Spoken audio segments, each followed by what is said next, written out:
Sir coming to final match sir, దాదాపు 18 years తర్వాత RCB cup గెలవడం జరిగింది.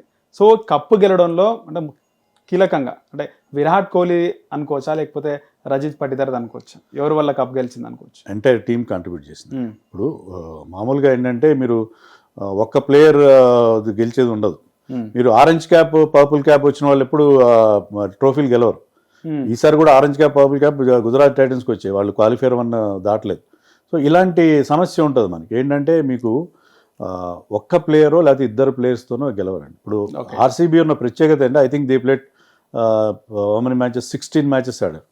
దాంట్లో 10 different man of the match వచ్చిన వాళ్ళు ఉన్నారు. సో 10 మంది హీరోస్ని వాళ్ళు ప్రొడ్యూస్ చేయగలిగారు. జితేష్ శర్మకి మ్యాన్ ఆఫ్ ది మ్యాచ్ వచ్చింది, షెపర్డ్కి వచ్చింది, కృణాల్ పాండ్యాకి వచ్చింది, మొదట్లో రజత్ పటిదార్కి వచ్చింది. విరాట్ కోహ్లీ లాంటి హేజల్వుడ్ లాంటి చెప్పాల్సిన అవసరం లేదు. సో ప్రతి ఒక్కరి కాంట్రిబ్యూషన్ ఉంది. టీంలో ఉన్న ప్రతి ఒక్కరు మొదట్లో దేవదత్ పడిక్కల్ కాంట్రిబ్యూట్ చేశాడు, తర్వాత మయాంక్ అగర్వాల్ అతని ప్లేస్లో వస్తే అతను బాగా ఆడాడు. హ్యాజల్వుడ్కి ఇంజరీ అయితే ఎన్గీడీ వచ్చాడు, ఎన్గీడీ బాగా పర్ఫామ్ చేశాడు. సాల్ట్ ఆడని టైంలో అతనికి ఇంజరీ అయితే బెతెల్ అనే ప్లేయర్ వచ్చి అతను బాగా ఆడాడు. సో ఎవరైనా వాళ్ళ బెంచ్ స్ట్రెంత్ బాగుంది.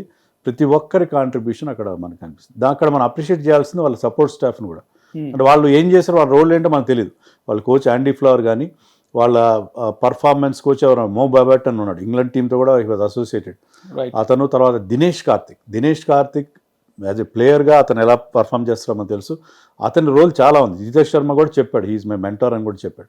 సో జితేష్ శర్మ 2 అద్భుతమైన ఇన్నింగ్స్ ఆడంటే దాని వెనకాల దినేష్ కార్తిక్ అతనికి ఇచ్చిన మోటివేషన్ ఉంది. సో దినేష్ కార్తిక్ మోటివేట్ చేశాడా, స్ట్రాటజీ ఎవరు, వీళ్ళందరూ రోల్ ఉంది. విరాట్ కోహ్లీ మనకి ముందు ఫేస్ ఆఫ్ విరాట్ కోహ్లీ కనిపిస్తుంది ఆర్సీబీ అనగానే, కానీ ఈసారి they are not dependent on Virat Kohli. Virat Kohli ఒక సీజన్లో 973 రన్స్ చేశాడు. ఇంతవరకు ఐపీఎల్ ఎవరు రన్స్ చేయలేదు, ఆల్మోస్ట్ 1000 రన్స్ చేశాడు. అప్పుడు కూడా వాళ్ళు ట్రోఫీ గెలవలేదు. కానీ ఈసారి అతను చేసిన 600 రన్సే. కానీ ఏంటంటే ప్రతి ఒక్కరి కాంట్రిబ్యూషన్ ఉంది. ఈసారి మెయిన్గా ఆర్సీబీ గెలవడానికి మెయిన్ రీజన్ ఏంటంటే బౌలింగ్. గతంలో వాళ్ళకి ఎప్పుడు they use to concentrate on batting. వాళ్ళు మంచి బ్యాట్స్మెన్ తీసుకున్నారు. వాళ్ళ దగ్గర ఉన్న డబ్బంతా కూడా మీకు లిమిటెడ్గా ఉంటుంది, మీకు ఆక్షన్ మనీ. వాళ్ళు డబ్బంతా ఎవరికి పెట్టారు, బ్యాట్స్మెన్ పెట్టేవారు. They use to pick Virat కోహ్లీతో పాటు de Villiers, Chris Gayle, Shane Watson ఇలాంటి మంచి బ్యాట్స్మెన్ మీద వాళ్ళు అమౌంట్ స్పెండ్ చేశారు. బౌలింగ్ డిపార్ట్మెంట్ ఎప్పుడు వీక్గా ఉండేది వాళ్ళు. ఈసారి ఏం చేశారంటే ఆ ట్రెండ్ మార్చారు వాళ్ళు. ఈసారి వాళ్ళు రిటైన్ చేసుకున్న ప్లేయర్స్ తక్కువ. విరాట్ కోహ్లీతో పాటు రజత్ పటిదార్ అండ్ యష్ దయాల్ మాత్రమే రిటైన్ చేస్తున్నారు. చాలా పెద్ద అమౌంట్తో వెళ్ళారు. బౌలింగ్ని స్ట్రెంథన్ చేస్తున్నారు. హ్యాజల్వుడ్ని మళ్ళీ తీసుకొచ్చారు, భువనేశ్వర్ కుమార్ని తీసుకొచ్చారు. అలాగే వాళ్ళ స్పిన్ బౌలింగ్లో వాళ్ళు చాలా స్మార్ట్ బయింగ్ చేశారు. కృణాల్ పాండ్యా ఎంత బాగా బౌలింగ్ చేస్తాడో తెలియదు. కృణాల్ పాండ్యా నుంచి ఒక అద్భుతమైన బౌలర్ని వాళ్ళు రాబట్టుకున్నారు. సుయాష్ శర్మ నుంచి పర్ఫార్మెన్స్ తెచ్చుకున్నారు. సో వాళ్ళ స్ట్రాటజీ మారి బౌలింగ్కి ఎప్పుడైతే మీరు పెద్దపీట వేశారో దే స్టార్టెడ్ విన్నింగ్ మ్యాచెస్. ఎందుకంటే బ్యాట్స్మెన్ ఎన్ని రన్స్ చేసినా లాభం లేదు. ఇప్పుడున్న పరిస్థితుల్లో మీరు 240 చేసినా 250 వేసినా కూడా దాన్ని చేజ్ చేస్తున్న పరిస్థితులు మనం చూస్తున్నాం. Unless and until you have gun bowlers, మీ దగ్గర మంచి బౌలర్స్ ఉంటే తప్ప you cannot win matches. So అందుకని ఈసారి ఆ మేజర్ చేంజ్ వాళ్ళ దగ్గర అదే కనిపిస్తుంది. తర్వాత మిడిల్ ఆర్డర్ కూడా గతంలో స్ట్రాంగ్ ఉండేది. గతంలో ఏంటంటే టాప్ హెవీగా ఉండేది ఆ టీం. మ్యాక్స్వెల్ ఉండేవాడు, విరాట్ కోహ్లీ, ఫ్యాఫ్ డూప్లెసీ, తర్వాత రజత్ పటిదార్. ఆ తర్వాత మొత్తం బ్యాటింగ్ అంతా వీక్ ఉండేది. ఈసారి వాళ్ళు ఫినిషర్లు తెచ్చుకున్నారు, షెపర్డ్ని తెచ్చుకున్నారు, టిమ్ డేవిడ్ని తెచ్చుకున్నారు. అంటే విరాట్ కోహ్లీ ఎప్పుడు మీకు ప్లాట్ఫామ్ క్రియేట్ చేస్తాడు. విరాట్ కోహ్లీ కన్సిస్టెంట్గా ఆడతాడు.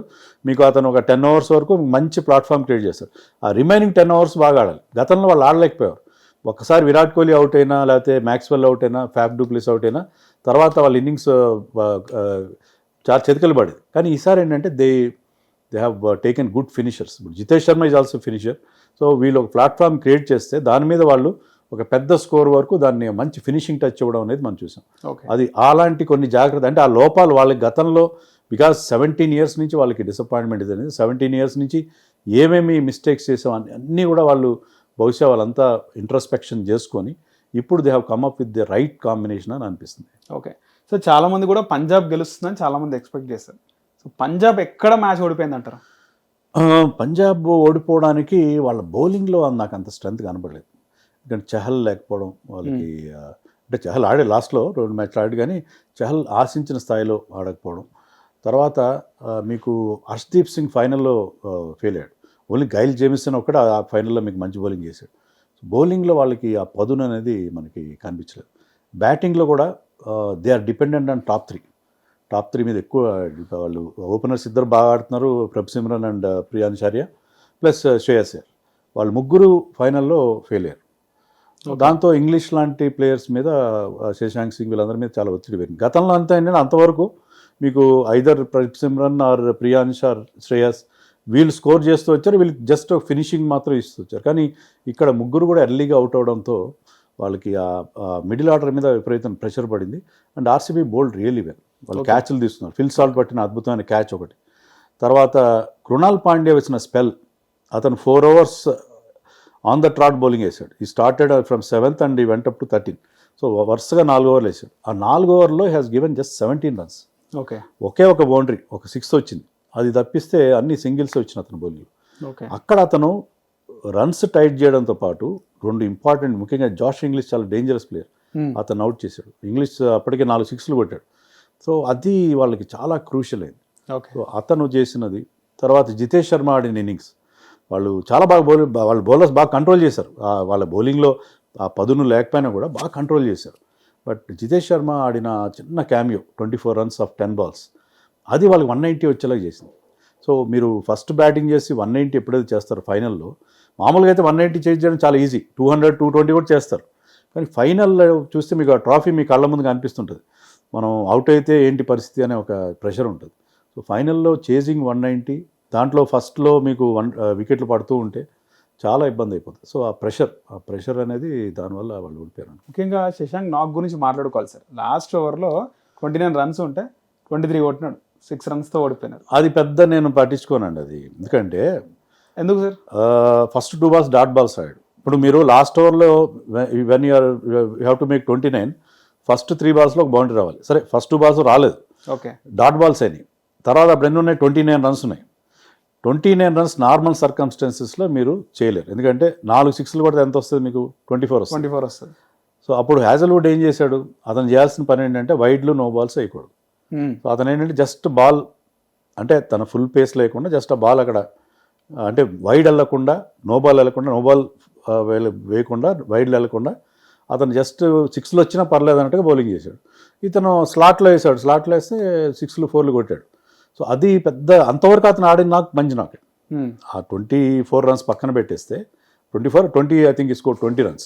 ఆ 20 runs పక్కన పెడితే అతను ఆడిన మిగతా 30-35 runs అవి చాలా ఇంపార్టెంట్, చాలా ఫైట్ చేశాడు.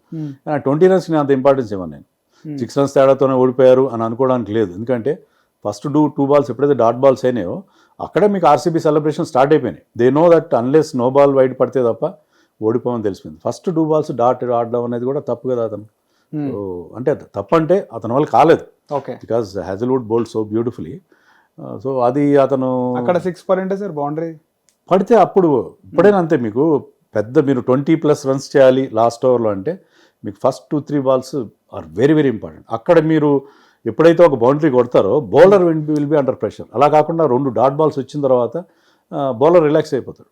సో అక్కడ ఫస్ట్ 2 balls డాట్ బాల్స్ రావడం అనేది అది అక్కడ హ్యాజల్వుడ్ మ్యాచ్ గెలిపించి పెట్టాడని చెప్పచ్చు. హిట్ టీవీ యాప్, ఇందులో short news, live news, entertainment shows, movies, digital magazines తో పాటు మీ జిల్లా వార్తలను కూడా ఫ్రీగా చూడొచ్చు.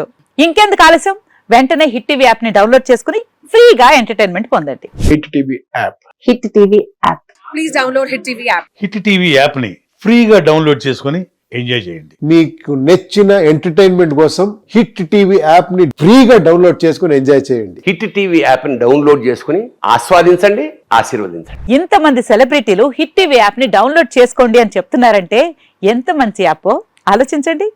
అమెరికా అమెరికా అమెరికా అమెరికాలో చదవాలనుకునే వాళ్ళకి విశ్వసనీయమైన పేరు మన శౌర్య కన్సల్టెన్సీ.